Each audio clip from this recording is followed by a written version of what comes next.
Alejandra defiende el asumir la responsabilidad de conocerse cada uno para poder conocer a nuestros hijos e hijas y así acompañarles y ejercer una crianza con sentido desde el amor, el respeto y el deseo de que encuentren su propio camino para descubrir quiénes quieren ser y quiénes pueden ser.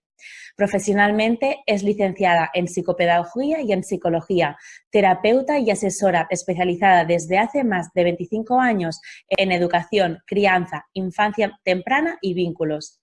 También es escritora, colaboradora en medios de comunicación y consultora en múltiples proyectos. Y hoy le preguntamos cómo podemos educar a nuestros hijos e hijas en el ejemplo del respeto.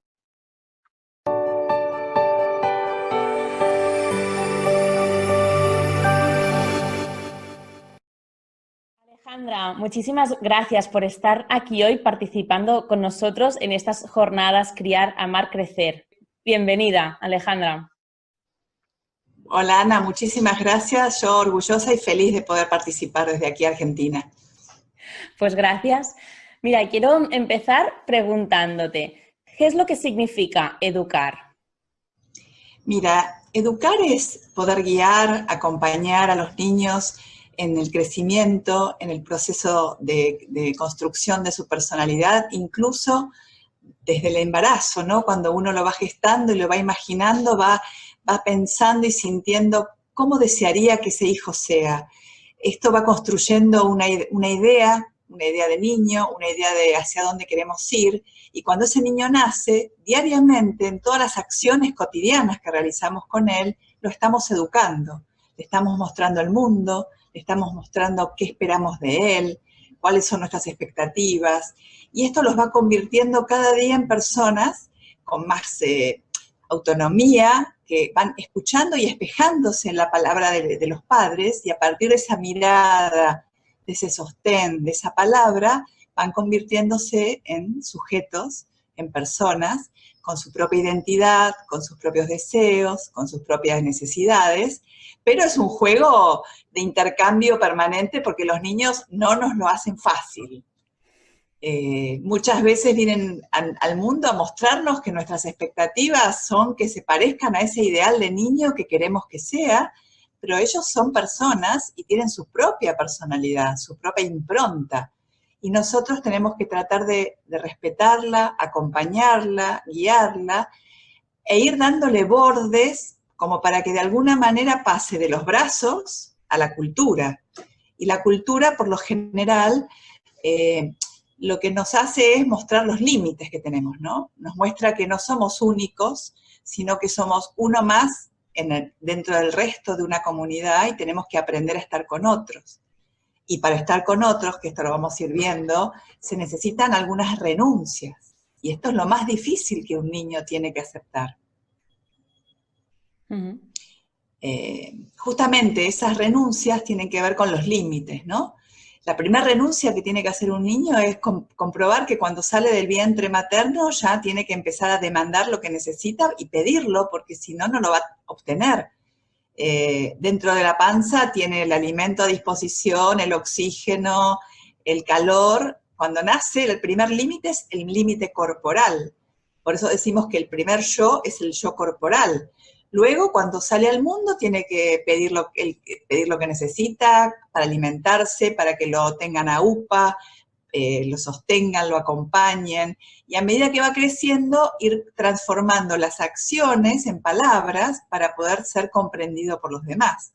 Tú sabes que al principio solo lo comprenden los padres, y el niño se siente el rey, porque todo lo que hace, los padres saben lo que quiere, saben lo que necesita, pero luego, cuando ese niño va a ingresar al parvulario, al jardín de infantes, al jardín maternal, tiene que compartir esa mirada de un adulto con otros niños, y eso lo enfrenta a tener que aceptar ciertos límites y normas que antes en el hogar no sentía, porque todo tal vez lo que quería lo tenía incluso antes de lo que lo necesitara. Entonces algunos niños, y esto por ahí lo vamos a ir viendo, son niños muy demandantes, exigentes, berrinchudos, como le dicen, ¿no? Porque no toleran el límite, no toleran el no toleran la postergación, la demora, porque están acostumbrados a obtener lo que quieren en el momento que quieren o antes de pedirlo. Me parece como un buen momento para preguntarte ahora, ¿qué son los límites y cómo ponemos límites de forma amorosa y firme a la vez? Claro, tú bien lo dices, ¿no? ¿Cómo se puede ser firme y amoroso a la vez? Bueno, justamente comprendiendo que un límite es un mensaje de amor y de cuidado. No es un castigo, no es una penitencia, no es una consecuencia violenta de algo que un niño hizo, sino que un límite es un borde, un dique de contención, que lo que tiene que hacer es marcarle el camino para que ese niño sepa por dónde transitar con la mayor libertad y creatividad posible. Pero no puede no tener ese borde, porque un niño desbordado es un niño que se angustia, es un niño que se porta mal, es un niño que no comprende cuáles son sus propios límites y se pone en una situación de riesgo, no solo físico, sino psíquico, porque no sabe hasta dónde puede y hasta dónde no puede. Entonces, un límite desde el amor y desde el respeto es un límite puesto antes, no después, como una consecuencia y un castigo, sino como una muestra de por dónde puedes transitar y cuántos sí puedes para que los no verdaderamente sean no sostenibles, seguros, predecibles. Pero los niños no comprenden los límites con facilidad. Por eso un límite no es lo mismo cuando es pequeño como cuando va creciendo. Porque al principio los límites tienen que ser incluso hasta corporales, no alcanza la palabra, uno tiene que acompañar al niño con el gesto, con el abrazo, con el retirarlo de una situación de riesgo porque se puede caer, se puede lastimar, cruzar una calle. Cualquier situación corporal puede ponerlo en riesgo porque es tan curioso y todo le importa y todo le interesa que todavía no está en condiciones de medir si es una situación peligrosa para él. A medida que ese niño va creciendo, esos límites se transitan con la palabra y el lenguaje.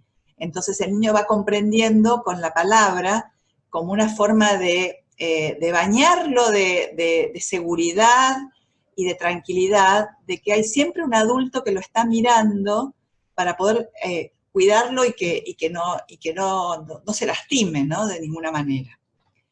Hay muchos padres que a veces creen que se aprende a través del dolor, del sufrimiento, porque tal vez en su propia crianza, como hijos, han aprendido a que cuando se portaban mal o cuando hacían algo que a los padres no les gustaba, tenían un castigo, ¿no?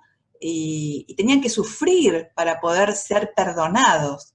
Y lo que intentamos ahora desde la crianza con sentido, la crianza respetuosa, la crianza desde el amor, es entender que la persona que más tiene que amar a sus hijos, que son sus padres o quienes ocupan la función materna o paterna, les muestran que se ama a partir de lastimar a otros, ese niño va a creer que se merece ser lastimado porque es malo.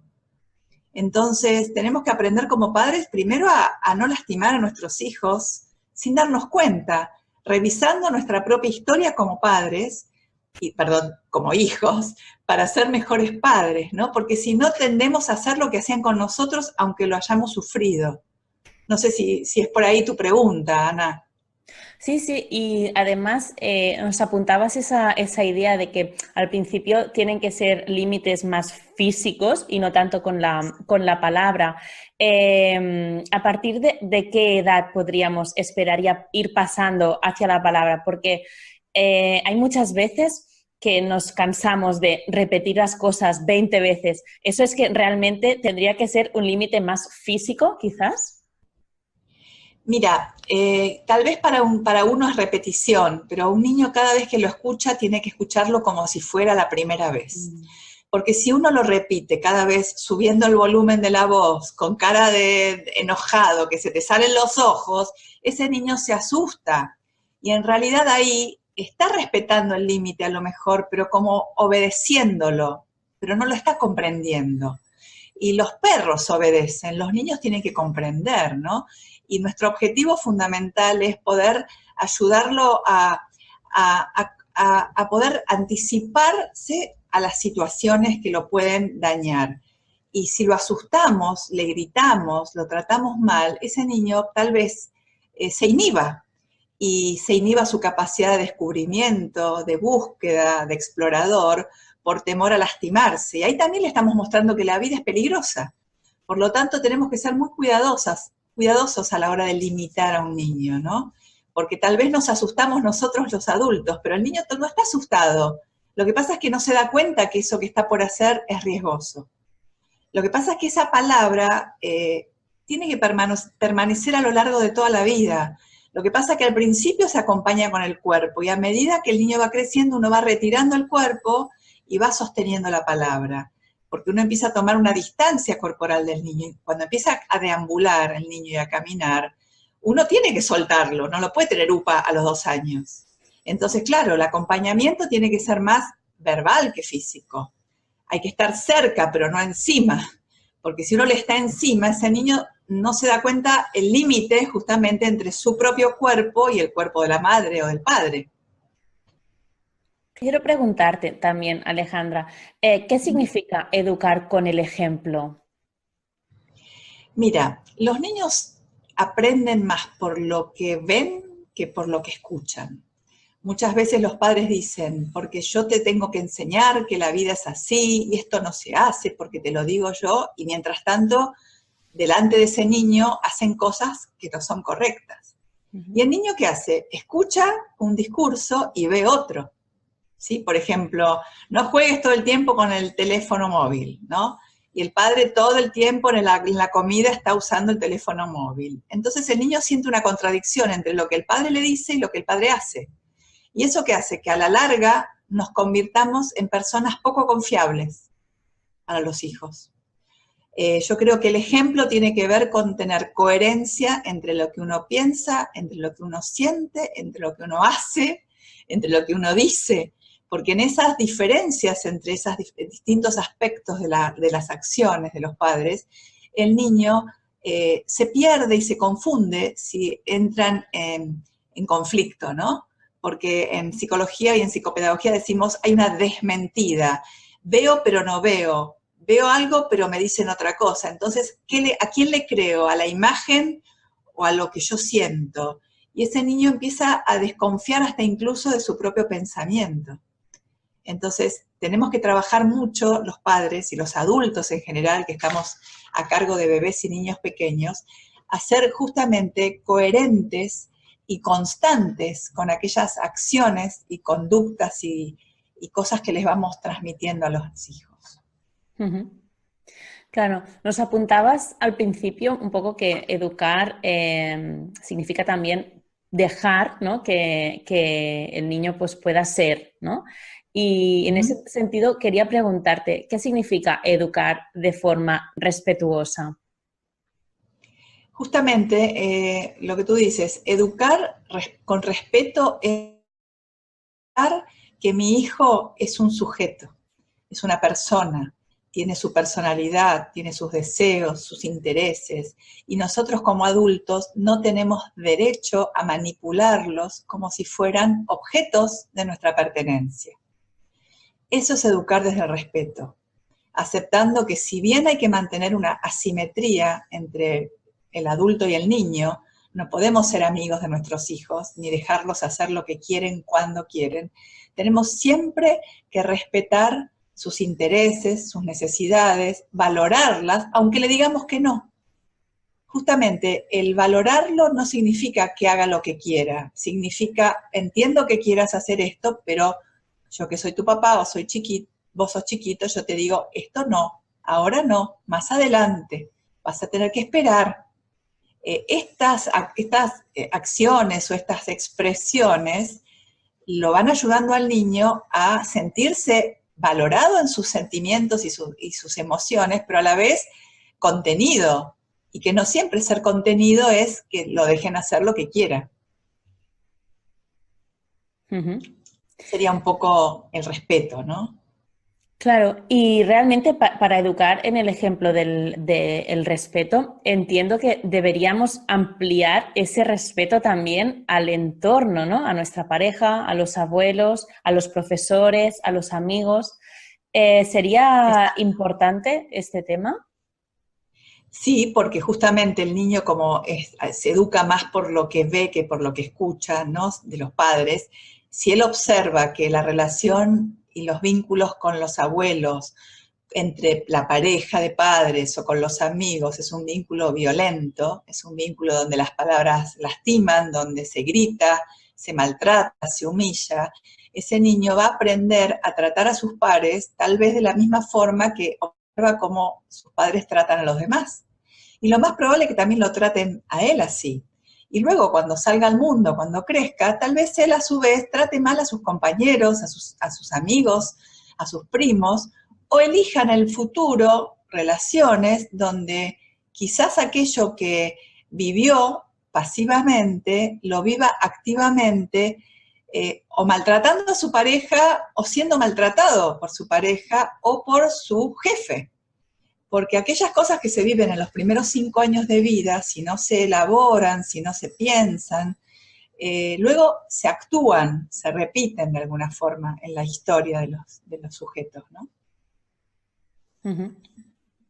Cuando hablamos sobre necesidades básicas, como por ejemplo el sueño, la alimentación, ¿qué significa respetar en este sentido?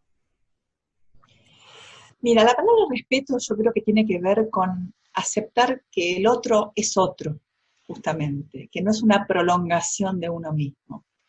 Entonces, cuando uno ayuda a un niño a dormir o acompaña a un niño a alimentarse, tiene que entender que el hambre es del niño y el sueño es del niño. Y uno tiene que tratar de ir guiándolos para mejorar y para optimizar eso. Pero no puede obligarlos a dormir ni obligarlos a comer, porque de esa forma el niño tal vez, como decía antes, va a obedecer, va a comer, tal vez coma más de lo que quiere, y quizás sea un futuro obeso, o sea un niño que no duerma y esté hiperactivo y estresado, como desafío justamente a la autoridad de esos padres que no con autoridad, sino con autoritarismo, quieren imponerle al hijo algo que el hijo no quiere o no puede, necesita que le enseñen, porque a criar se aprende, pero a crecer también se aprende. Entonces, tal vez ese niño necesita que lo ayuden a aprender a dormir o a aprender a comer, no que lo persigan por toda la casa con el tenedor. Claro. Y entonces sería el hecho de ir guiándonos por lo que el niño o la niña nos va diciendo. Yo creo que yo creo que el valor mayor que puede tener el adulto a cargo de los bebés y niños es la observación. Es estar en un estado de acompañamiento que no es pasivo, es activo, porque la observación es activa, y la disponibilidad. Si uno como persona está disponible, el niño es aquel que nos muestra lo que necesita cuando lo necesita. Por supuesto que somos los adultos los que decidimos luego, pero él nos da las herramientas para que nosotros podamos darle lo que necesita en el momento que lo necesita. Claro. Voy a preguntarte un poco por algunas situaciones típicas, un poco así, que varias personas pues, puedan sentirse identificadas, así para reflexionar un poco de cómo podría ir la educación en el respeto en estos casos. Por ejemplo, se me ocurre cuando hay un conflicto entre dos niños, uno quiere el juguete que tiene el otro o se pelean. Ahí muchas veces, pues, aparte del conflicto en sí, luego hay esa parte de poder hacer las paces, ¿no? ¿Cómo sería en este ejemplo global el acompañamiento desde el respeto? Sobre todo, no metiéndose en el medio, ¿sí? Cuando hay situaciones entre niños, depende de la edad, por supuesto, y no hay riesgos, no hay nada que los pueda lastimar, tratar de dar el espacio desde el acompañamiento para que ellos con sus propias herramientas puedan resolver ese conflicto. Y si no pueden, poder darles elementos para que lo puedan resolver. Por ejemplo, incorporar alguna pregunta, ¿qué está pasando? ¿En qué los puedo ayudar? O tú quieres el mismo juguete que quiere tu hermano o tu amigo, bueno, prestáselo un ratito y después él te lo devuelve. Y si el niño es pequeño y no habla y le pega, de decirle, uy, estabas muy enojado y por eso le pegaste, pero vos no lo quisiste lastimar, lo que pasa es que todavía no podés decirle que estás enojado, hacerle un mimo en la cabeza para que no le duela, vamos a decirle, perdón amigo, no te quise lastimar, lo que pasa es que quiero el juguete. O sea, prestarle palabras cuando esas palabras todavía no están en el lenguaje verbal, para poder ayudarlo a que él resuelva, y no nosotros los adultos resolver por ellos. Porque los adultos tendemos a invadir ciertos espacios a veces de los niños, que los niños saben. Yo digo que la mejor ayuda que le podemos dar a los niños es ayudarlos a que puedan, en la medida de lo posible, todo lo que dependa de ellos y estén en condiciones de resolver, lo resuelvan por sus propios medios. Y aquello que no, ayudarlos. Pero si nos adelantamos, si anticipamos nosotros acciones para resolver de antemano cosas que los niños pueden resolver solos, los estamos de alguna manera impotentizando, sería la palabra, es muy difícil, ¿no? Los estamos haciendo sentir que no pueden sin nosotros, que no pueden. Y esto no ayuda a su autoestima, para nada, todo lo contrario, los hace sentir que no saben, que no pueden, que no saben resolver sus propios problemas y que sin mamá o sin papá no son nada. Y no creo que los padres querramos eso. Lo que pasa es que lo hacemos sin darnos cuenta muchas veces. A mí me ha pasado, te cuento una infidencia, cuando uno de mis 3 hijos era pequeño, como a mí me encantaba tomar agua después de comer un postre, cuando a mi hijo le daba el postre, inmediatamente le daba un vaso con agua sin que me lo pida. Y una vez mi esposo en este momento me dice, ¿pero acaso te lo pidió? Y esa pregunta, que a mí me enojó, por supuesto, como diciendo, ¿qué me está diciendo? Me hizo pensar con el tiempo que tenía razón, que en realidad yo había hecho un gesto hacia el niño que él no me había pedido. Era mi sed y mi historia la que hacía que yo le dé el agua, pero él no registró la necesidad de tomar agua.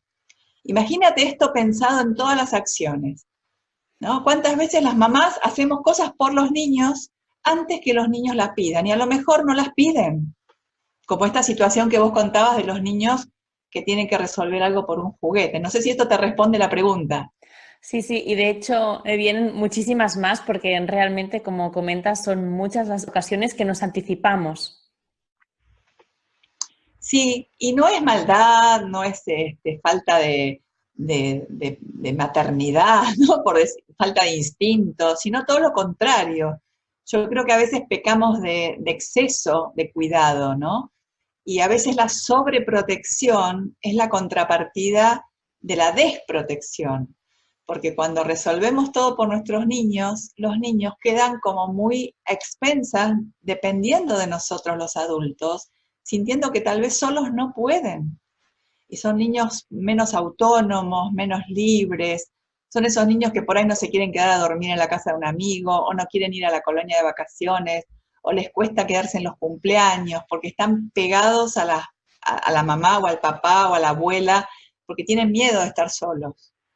Entonces ahí es cuando vienen a mis consultas de crianza, a veces los papás muy preocupados, para que los pueda ayudar a pensar qué está pasando con ese niño que no se adapta al jardín, que no se divierte en los cumpleaños, que está siempre pendiente de la mirada de los padres.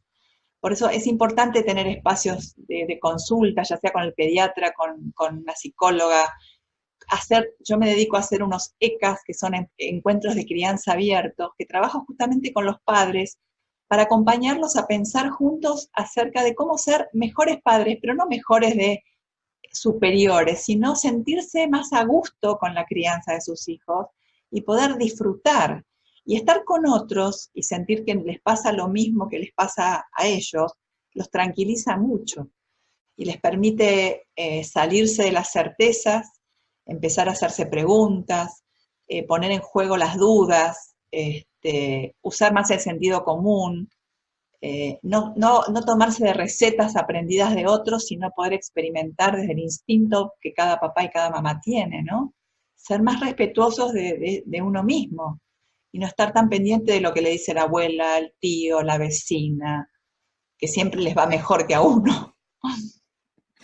Claro, poder conectar con ese poder interior, ¿no? Con esa manera de hacer pero ya de cada uno. Exacto, exactamente. Ujú. Vamos ya a otro ejemplo. ¿Cómo sería, por ejemplo, respetar el juego? Porque muchas veces ese anticiparnos que estábamos comentando ahora, muchas veces también lo que hacemos es interrumpir constantemente. Ujú. Yo creo que es parte de lo mismo, ¿no? Un niño lo que más placer le produce es jugar. Y cuando está jugando, el tiempo y el espacio es el espacio del jugar.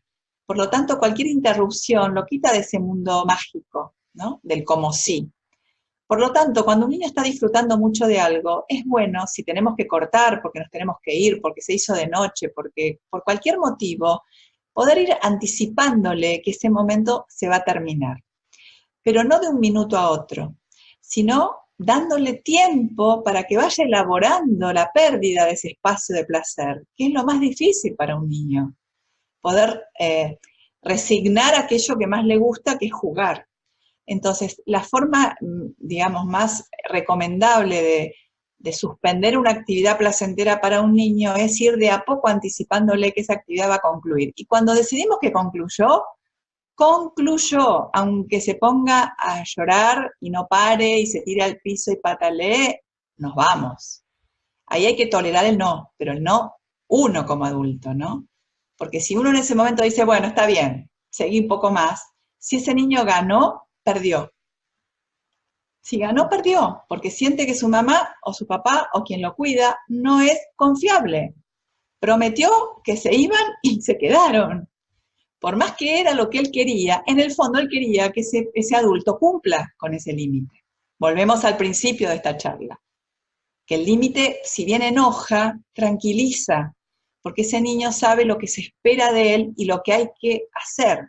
Si uno no le marca un límite, se siente perdido entre tanta libertad.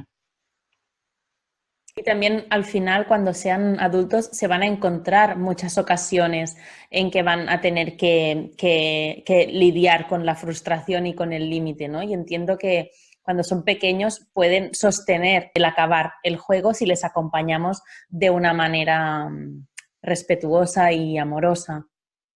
Exacto, porque si estas experiencias de frustración se viven en los primeros años de vida, por supuesto, seguir acompañadas de experiencias de mucha diversión y disfrute, ¿no? Lo más probable es que cuando crezcan soporten más los límites de que la vida les pone y no se frustren tan fácilmente ante cualquier obstáculo. Puedan soportarlo, tolerarlo, atravesarlo, volver a empezar y entender que la vida no es todo puro placer, ¿no? Yo creo que esto es fundamental para un niño y esto se aprende en los primeros 5 años de vida. Pasamos ahora a otro ejemplo. Por ejemplo, se me ocurre esos momentos de conflicto cuando no quieren vestirse, cuando, bueno, con este ya nos valdría porque creo que es muy común y puede parecerse a muchas otras ocasiones. ¿Cómo lo hacemos en estos momentos? Bueno, creo que va en esta línea de pensamiento, ¿no? Tiene que ver primero con aceptar que los niños tienen sus tiempos y que tal vez si queremos que ellos aprendan a ser autónomos, tenemos que darles el tiempo para que lo sean. Si estamos apurados, no podemos darles ese tiempo. Por lo tanto, si queremos que ellos disfruten de ciertos logros, por ejemplo, vestirse, tenemos que elegir ciertos momentos del día en que no tenemos una obligación para tomarnos el tiempo para hacer ese aprendizaje. Porque si nos ponemos inquietos y ansiosos los adultos, ese niño no lo va a aprender a hacer y vamos a terminar enojándonos y vistiéndolo a la fuerza. Entonces, hay momentos en que podrán hacerlo solos, hay momentos en que van a tener que aceptar que la mamá o el papá o quien esté ahí los tiene que ayudar. Pero volvemos a insistir, es una balanza, es un juego entre el poder y el no poder, entre los tiempos del niño y los tiempos de los padres. Y la anticipación es el mayor antídoto para eso. Porque si le anticipamos, mira, no hay tiempo, ahora yo sé que vos podés vestirte solo, pero ahora te voy a ayudar porque tenemos que irnos ya. No es lo mismo decir, no podés solito, sos chiquito, déjame a mí, y agarrarlo como un juguete, un muñeco y vestirlo. Eso es manipularlo, no es cuidarlo. Nos hablas de la anticipación, pero entiendo que los niños cuando son pequeños, ese concepto de el tiempo todavía no lo tienen. ¿Cómo lo hacemos para que ellos puedan entender, pues si faltan 5 minutos o faltan 15 minutos? ¿Cómo lo hacemos? La palabra, permanentemente, el sostén de la palabra, cuando los niños se ponen fastidiosos o se enojan, decirles ya va a pasar, tenés que esperar, ahora no, mira, ahora vamos a ver esto, o dibujar algún, si el papá se va de viaje, poder dibujar un avión con ventanitas móviles y cada día que pasa cerrarle una ventanita para que tenga la noción de tiempo, o sea, ir buscando herramientas de la vida real que le permitan hacer más concreto algo, un concepto tan abstracto, ¿no? Y fundamentalmente entre el pensamiento y la acción, o sea, entre lo que le decimos y lo que el niño tiene que hacer, lo único que los puede ayudar a comprender es la palabra del adulto, que de alguna forma lo tranquiliza y le muestra que lo que espera va a llegar, pero tiene que esperar, y que soporte ese vacío, porque la anticipación tiene que ver con ayudarlo a soportar el vacío, de que las cosas no son inmediatas ni mágicas. Y justamente el niño tiene un pensamiento mágico. Entonces los adultos de a poquito tenemos que ir, suena muy duro, pero desilusionándolos. La vida no es mágica, la vida tiene ciertas... el tiempo es justamente tiempo, ¿no? No es tiempo presente. Hay un antes, un durante, un después, y eso se aprende en la práctica de esas vivencias. Uh-huh.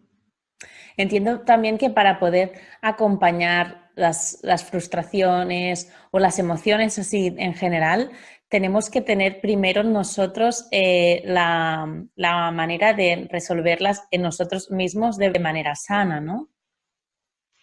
Por eso, para poder criar un niño sano y feliz, tenemos que los adultos sentirnos acompañados por una sociedad que nos contenga, por una familia, en la medida de lo posible, por amigos, por espacios grupales, como los que comentaba, encuentros informales con amigas, grupos terapéuticos, el pediatra, las redes sociales que a veces acompañan también, ¿no?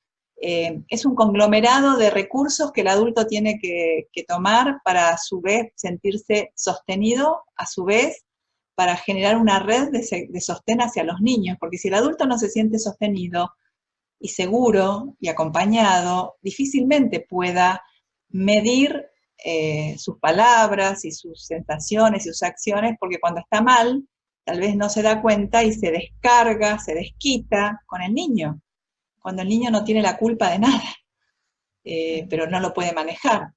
Por eso cuando un adulto detecta cierto grado de violencia en sus palabras, en sus acciones, lo primero que tiene que hacer es pedir ayuda, porque hay que cuidar a esos niños, y es un derecho del niño. Incluso está en la Convención Mundial de los Derechos de los Niños y las Niñas, ¿no? Que hay que proteger a los niños y hay que criarlos con libertad, con respeto y sin violencia.